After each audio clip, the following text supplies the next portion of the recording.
Shalom, jumpa kembali dengan saya Pendeta Thomas Lukiman dari Jujur Ministry. Visi dan misi dari Jujur Ministry adalah visinya melayani dengan kasih sesuai dengan perintah kerajaan Allah, menjadi perpanjangan tangan Tuhan bagi orang miskin. Misinya membantu mensejahterakan masyarakat yang miskin, membangkitkan empati bagi orang tua dan anak-anak muda yang memiliki gaya hidup berbagi dan memiliki hati yang berkemurahan. Baik, sebelum kita akan mendengarkan perenungan firman Tuhan, kita akan memulainya di dalam doa. Bapa, di dalam nama Tuhan Yesus, kami mengucap syukur bila hari ini kami boleh menerima segala kebaikan-Mu dan anugerah-Mu yang berlimpah-limpah di dalam setiap kehidupan kami. Melalui perenungan firman Tuhan ini, kami boleh lebih mengenal akan pribadi-Mu. Kami membuka hati dan pikiran kami siap untuk diberkati oleh kebenaran firman-Mu. Di dalam nama Tuhan Yesus, amin. Tema firman Tuhan hari ini, orang Kristen yang berintegritas. Integritas seseorang erat hubungannya dengan jati diri yang sejati. Seluruh aspek kehidupannya, baik internal maupun eksternal, berjalan dengan harmonis tanpa kepalsuan atau kemunafikan. Pribadi yang berintegritas adalah mereka yang memiliki keselarasan dalam pikiran, perasaan, perbuatan, serta perkataannya. Hidup berintegritas menjadi gambaran hidup orang percaya yang tercermin dari sikap sehari-harinya, baik saat berada di tempat umum maupun di saat sendirian. Alkitab menunjukkan bahwa orang yang berintegritas mempunyai hubungan atau pergaulan yang erat dengan Tuhan. Mereka selalu berusaha hidup benar, mau terus belajar, dan menjadi pelaku firman Tuhan yang setia. Lalu bagaimana caranya kita bisa menjadi pribadi yang berintegritas tinggi? Kita akan belajar dari 3 tokoh dalam Alkitab yang menjunjung tinggi nilai integritas dalam kehidupan mereka. Yang pertama, kita akan belajar dari pribadi yang bernama Yusuf. Apa yang kita pelajari dari pribadi Yusuf? Bahwa integritas itu berarti kejujuran. Di dalam Kejadian pasal 39 ayat 3 dan 4, setelah dilihat oleh tuannya bahwa Yusuf disertai Tuhan dan bahwa Tuhan membuat berhasil segala sesuatu yang dikerjakannya, maka Yusuf mendapat kasih tuannya dan ia boleh melayani dia. Kepada Yusuf diberikannya kuasa atas rumahnya dan segala miliknya diserahkannya kepada kekuasaan Yusuf. Di ayat ke-9,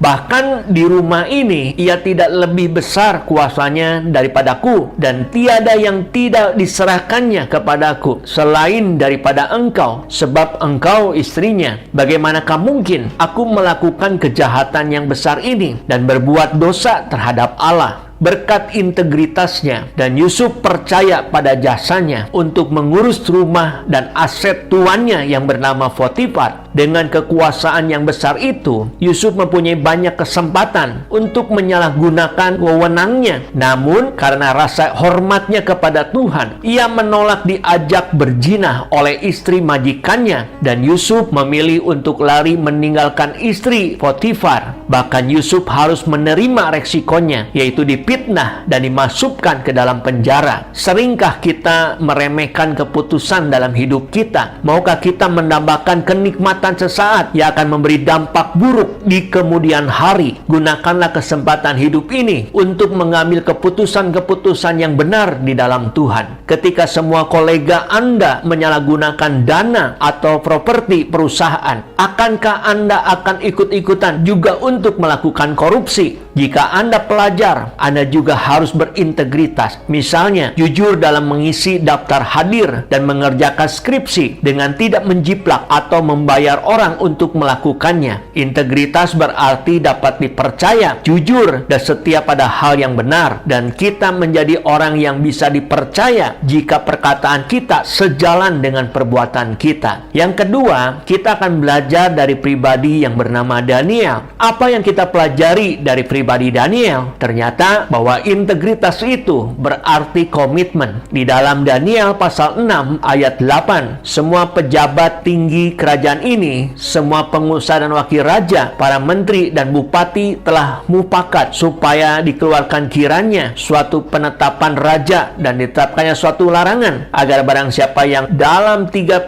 hari menyampaikan permohonan kepada salah satu dewa atau manusia, kecuali kepada tuanku, ya raja, maka ia akan dilemparkan ke dalam gua singa. Di ayat yang ke-10 dan 11, sebab sebab itu Raja Darius membuat surat perintah dengan larangan itu. Demi didengar Daniel bahwa surat perintah itu telah dibuat, pergilah ia ke rumahnya. Dalam kamar atasnya ada tingkap-tingkap yang terbuka ke arah Yerusalem. 3 kali sehari ia berlutut, berdoa, serta memuji Allahnya seperti yang biasa dilakukannya. Posisi Daniel sebagai pejabat tinggi di kerajaan Media Persia membuat banyak pejabat lain iri dan tidak senang. Untuk menjatuhkan Daniel, mereka mempengaruhi Raja Darius untuk mengeluarkan perintah terkait larangan ibadah kepada siapapun kecuali kepada raja. Namun Daniel merupakan sosok yang memiliki integritas. Ia teguh memegang komitmennya dalam doa dan untuk tidak menyembah berhala. Integritas berarti memegang komitmen dan loyalitas. Mereka yang mempunyai integritas akan menepati janji dan mempertahankannya sampai akhir, walaupun itu membutuhkan pengorbanan. Kegagalan dalam memenuhi komitmen seringkali mencerminkan lemahnya integritas seseorang. Sebagai orang Kristen, sudahkah kita berkomitmen terhadap iman kita? Apakah iman kita dengan mudah dipengaruhi oleh teman, lingkungan, keluarga, atau berbagai persoalan hidup yang melanda kita? Marilah kita belajar membangun integritas seperti Daniel dengan komitmen menjaga hubungan kita terhadap Tuhan serta dalam mentaati firman-Nya di dalam setiap kehidupan kita. Yang ketiga, kita akan belajar dari pribadi yang bernama Habakuk. Apa yang kita pelajari dari pribadi Habakuk? Ternyata bahwa integritas itu berarti tanggung jawab. Di dalam Habakuk pasal 3 ayat yang ke-17 sampai 19,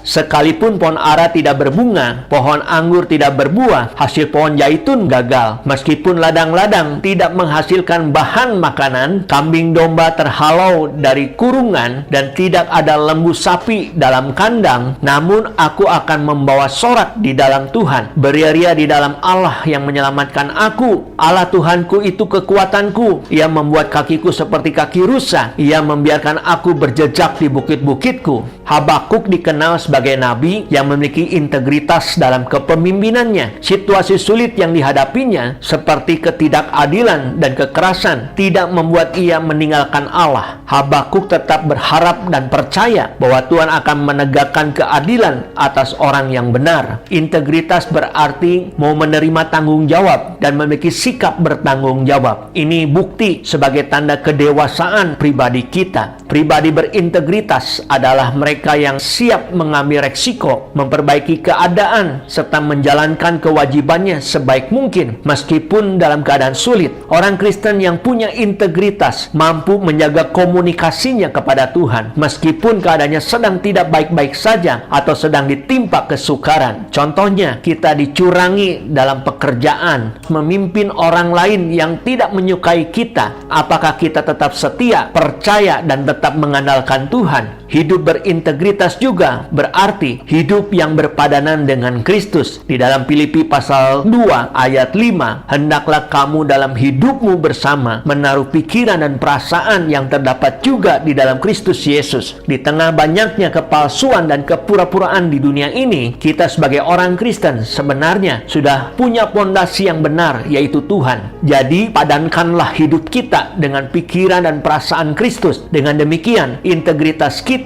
dapat menjadi inspirasi bagi mereka yang belum mengenal akan Tuhan. Demikianlah perenungan firman Tuhan pada hari ini, dan saya akan akhiri perenungan firman Tuhan hari ini di dalam doa. Bapa, terima kasih bila hari ini kami boleh mendengarkan kebenaran firman Tuhan yang menuntun hidup kami saat menghadapi dan menjalani realitas kehidupan ini. Hari ini kami telah belajar bagaimana kami sebagai orang Kristen yang harus berintegritas tinggi. Oleh karena itu, kami mau belajar dari pribadi yang bernama Yusuf bahwa integritas adalah kejujuran. Kami mau belajar dari pribadi yang bernama Daniel bahwa integritas adalah komitmen. Kami mau belajar dari pribadi yang bernama Habakuk bahwa integritas adalah tanggung jawab. Kami mau menerima tanggung jawab dan kami juga mau memiliki sikap yang bertanggung jawab. Kami mau hidup berpadanan dengan pikiran dan perasaan Kristus. Materikan firman-Mu dalam setiap hati kami agar kami menjadi pelaku-pelaku firman Tuhan yang hidup. Di dalam nama Tuhan Yesus kami berdoa dan ucap syukur. Amin. Saya Pendeta Thomas Lukiman mengucapkan terima kasih dan Tuhan Yesus memberkati kita semua. Shalom.